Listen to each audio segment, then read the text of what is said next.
ሄሎ እንዴት ናችሁ? አስደሳች ዜና ይዤ መጥቻለሁኝ። ትላንት ያቀርነው 20 ኢንጂነሮችን ቲም ሊደሮችን የሁለት ሰርቲፊኬት ባለቤት የማድረግ ፕሮጀክታችን ተሳክቷል። ሴፍ ኮር ትሬኒንግ ኤንድ ኮንሰልታንሲ ጋር አብረን ነው የምንሰራው። ትሬኒንጎቹ ሁለቱ በአንድ ላይ ለአንድ ሰው 5500 ብር ነበር የሚከፈልባቸው።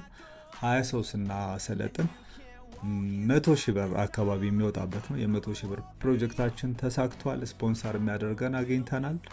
ሴፍ ኮርም ተባብሮናል።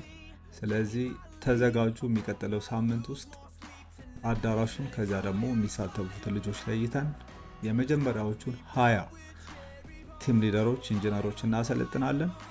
በቀጣይ ደግሞ ወደ 50 እንወስደዋለን። ወደ 100 እየወሰድን ማርኬቱ ላይ በቂ የሰው ኃይል እንዲኖር እንሰራለን።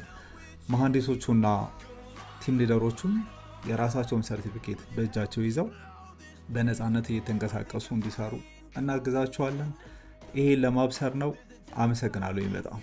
በጣም ደስ ስላለኝ ነው መሰል የትሬኒንጎቹን ስም ሳልነግራችሁ። የመጀመሪያው ሰርቲፊኬሽን ትሬኒንግ ሃዛርድ አይደንቲፊኬሽን ኤንድ ሪስክ አሰስመንት ነው። ሂራ ሰርቲፊኬት ይኖራችኋል። ሁለተኛው ደግሞ ኤሌክትሪካል ሴፍቲ ነው። እንኳን ደስ ያላችሁ።